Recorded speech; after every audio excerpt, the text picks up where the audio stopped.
Assalamualaikum warahmatullahi wabarakatuh. Saya Tika Fresilia dari Teknik Informatika semester 4. Di sini saya akan menjelaskan apa itu dari UML. Pengertian UML. UML adalah singkatan dari Unified Modeling Language, adalah suatu metode permodalan secara visual yang berfungsi sebagai sarana perancangan sistem berorientasi objek. Awal mulanya UML diciptakan oleh Object Management Group dengan versi awal 1.0 pada bulan Januari 1997. Definisi UML adalah sebagai suatu bahasa yang sudah menjadi standar pada visualisasi, perancangan, dan juga pendokumentasian sistem aplikasi. Saat ini UML menjadi bahasa standar dalam penulisan blueprint software atau arsitektur. Selanjutnya adapun tujuan dan fungsi perlu adanya UML yaitu sebagai berikut. Pertama, dapat memberikan bahasa pemodalan visual atau gambar kepada para pengguna dari berbagai macam pemrograman maupun proses umum rekayasa. Yang kedua, menyatukan informasi-informasi terbaik yang ada di dalam permodalan. Yang ketiga, memberikan suatu gambaran model atau sebagai bahasa pemodelan visual yang ekspresif dalam pengembangan sistem. Tidak hanya menggambarkan model sistem software saja, namun dapat memodelkan sistem berorientasi objek. Selanjutnya yaitu mempermudah pengguna untuk membaca suatu sistem. Dan selanjutnya ada berguna sebagai blueprint. Jelas ini nantinya menjelaskan informasi yang lebih detail dalam perancangan berupa coding suatu program. UML bukan merupakan bahasa pemrograman yang berdiri sendiri seperti Java, C++ atau Python. Namun dengan alat yang tepat, UML dapat berubah menjadi bahasa pemrograman semu. Untuk menjadikannya sebagai bahasa pemrograman semu, seluruh sistem perlu didokumentasikan dalam diagram UML yang berbeda. Dengan menggunakan perangkat lunak yang tepat, diagram tersebut dapat langsung diterjemahkan ke dalam kode. Adapun metode cocok digunakan apabila waktu yang dibutuhkan untuk menggambarkan diagram memakan waktu lebih sedikit daripada menulis kode yang sebenarnya. Selanjutnya yaitu contoh diagram UML yang sering digunakan. Yang pertama ada use case diagram. Use case diagram ini dalam bentuk selanjutnya yaitu contoh diagram UML yang sering digunakan, yaitu ada yang pertama use case diagram. Seperti yang dapat kita lihat, use case diagram adalah satu jenis dari diagram UML atau Unified Modeling Language yang menggambarkan hubungan interaksi antara sistem dan aktor. Use case dapat mendeskripsikan tipe interaksi antara si pengguna sistem dengan sistemnya sendiri. Use case merupakan sesuatu yang mudah dipelajari. Langkah awal untuk melakukan pemodelan perlu adanya suatu diagram yang mampu menjabarkan aksi aktor dengan aksi dalam sistem itu sendiri, seperti yang terdapat pada use case di samping. Nah, seperti yang kita lihat, di sini ada customer, ada ATM technician, atau ada bank itu sendiri. Nah, di sini customer itu dapat mengakses sebagai akses checks balance-nya, bisa mengakses deposit fund, withdraw cash atau transfer funda. Begitu juga bank. Bank itu bisa mengakses seluruhnya yang ada di dalam subsistem dari bank ATM tersebut. Nah, teknik dari ATM itu dia dapat maintenance atau repair. Nah, begitu kira-kira yang saya pahami. Selanjutnya yaitu ada yang kedua, contoh diagram UML ini yaitu activity diagram. Activity diagram atau dalam bahasa Indonesia berarti diagram aktivitas. Merupakan sebuah diagram yang dapat memodelkan berbagai proses yang terjadi pada sistem. Seperti layaknya runtutan proses berjalannya suatu sistem dan digambarkan secara vertikal, activity diagram adalah salah satu contoh diagram dari UML dalam pengembangan dari use case. Jadi activity diagram ini adalah suatu pengembangan dari use case tersebut. Jadi dikembangkan di activity diagram. Nah, seperti contoh di samping ada contoh activity diagramnya. Nah, di sini tuh ada 3 kolom ya.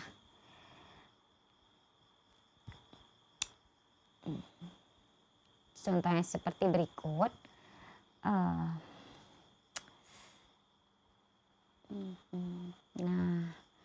mungkin begitu. Selanjutnya yaitu ada sequence diagram. Sequence diagram ini sendiri adalah diagram yang menjelaskan interaksi objek berdasarkan urutan waktu.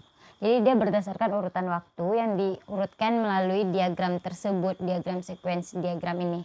Jadi sequence dapat menggambarkan urutan atau tahapan yang harus dilakukan untuk dapat menghasilkan sesuatu seperti tertera pada use case diagram di samping. Nah, sama-sama bisa kita lihat tuh dia berurutan.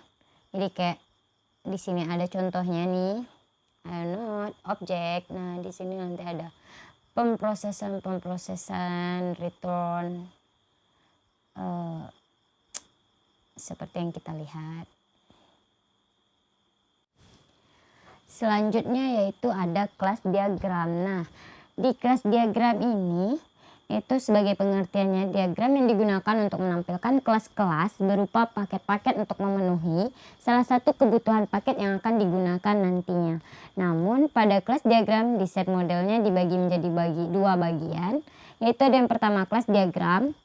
Kelas diagram yang pertama maksudnya merupakan penjabaran dari domain model yang merupakan abstraksi dari basis data tersebut.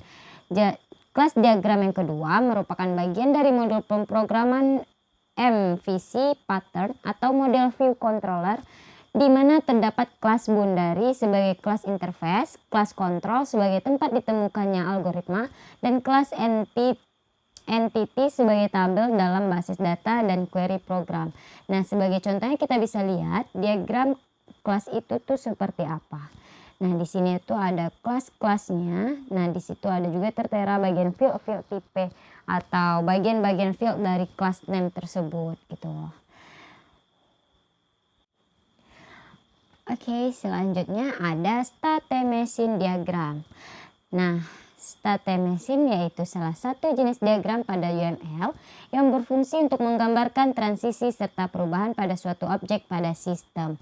Nah, ini yang melakukan perubahan-perubahan pada suatu objek dalam satu sistem gitu. Nah, ya, maksudnya tuh kayak ngalamin perubahan dari satu activity ke activity selanjutnya gitu nggak sih? Nah, seperti kita lihat, nah ini contohnya. Ini contoh dari state machine diagram. Nah, selanjutnya nih ada komponen diagram. Itu contoh diagram UML yang berfungsi untuk menggambarkan software pada suatu sistem. Komponen diagram merupakan penerapan pada piranti lunak atas software dari satu kelas maupun lebih, dan biasanya berupa file data, source kode atau exe, table, dokumen atau yang lainnya. Nah, seperti kita lihat contoh dari komponen diagram tersebut nih seperti ini. Nah, di situ ada interface, modulnya, begitu juga yang di samping. Nah, nanti disatuin dalam satu modul. Ya, dia kayak melakukan menggambarkan, menjabarkan suatu software pada satu sistem. Nah, selanjutnya yaitu ada communication diagram. Dapat kita lihat pengertiannya yaitu salah satu jenis diagram pada UML yang dapat menggambarkan tahapan terjadinya suatu aktivitas, dan diagram ini juga menggambarkan interaksi antara objek yang ada pada sistem. Hampir sama seperti sequence diagram, akan tetapi communication diagram lebih menekankan kepada peranan masing-masing objek pada sistem. Seperti yang bisa kita lihat contoh diagramnya di samping. Nah, begini kira-kira.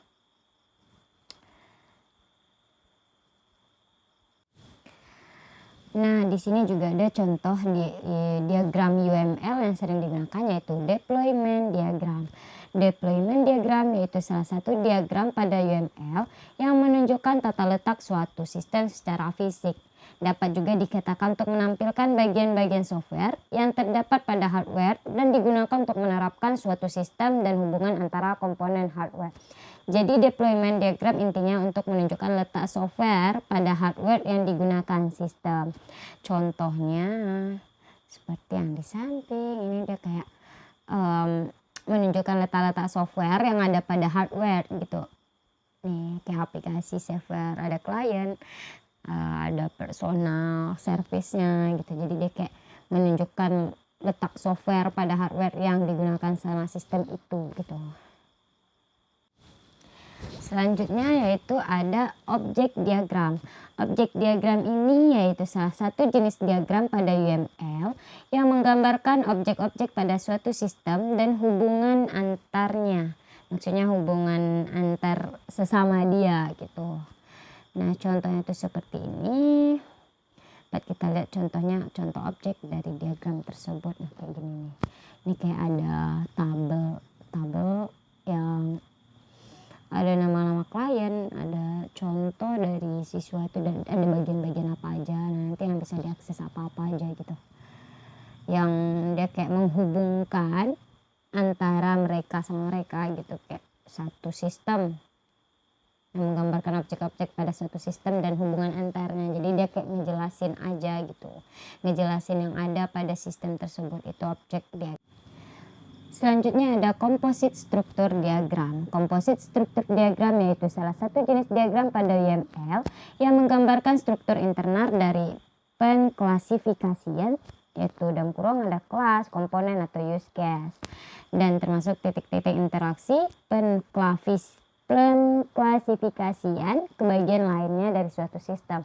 Ini hampir mirip seperti kelas diagram, akan tetapi komposit struktur diagram menggambarkan bagian-bagian dari individu kelas saja, bukan semua kelas.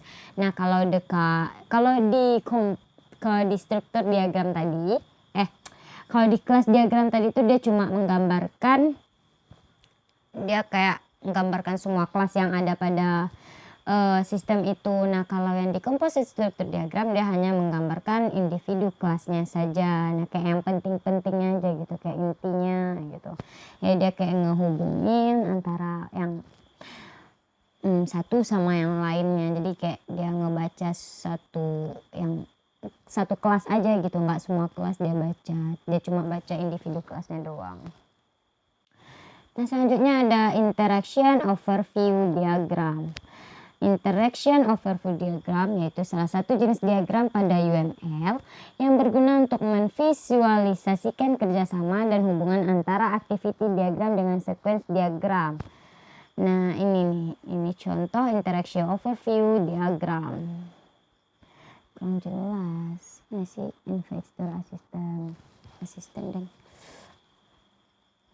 Nah, kira-kira begitu contohnya.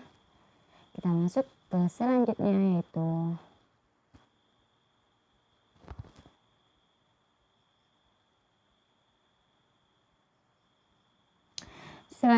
ada pancake diagram. Pancake diagram yaitu salah satu jenis diagram pada UML yang digunakan sebagai pengelompokan kelas dan juga menunjukkan bagaimana elemen model akan disusun serta digambarkan. Nah, kayak dia menunjukkan lebih ke sketsanya nggak sih? Nah, di sini ada apa-apa aja, yang di ini juga ada apa-apa aja gitu. Dia kayak lebih menggambarkan, berarti dia kayak sketsanya gitu. Yang terakhir ada diagram timing. Diagram timing yaitu salah satu jenis diagram pada UML yang disebut sebagai bentuk lain dari interaksi diagram, di mana fokus yang paling utamanya kepada waktu. Nah, diagram timing ini dia lebih ke waktu, yang berguna untuk menunjukkan faktor-faktor yang membatasi waktu antara perubahan state terhadap objek yang berbeda.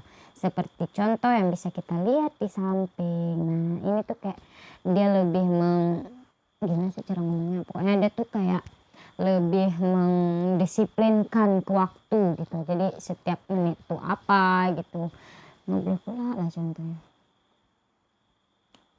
Nah, kira-kira begitu Hanya itu yang dapat saya sampaikan. Lebih dan kurang saya mohon maaf. Saya tutup dengan assalamualaikum warahmatullahi wabarakatuh.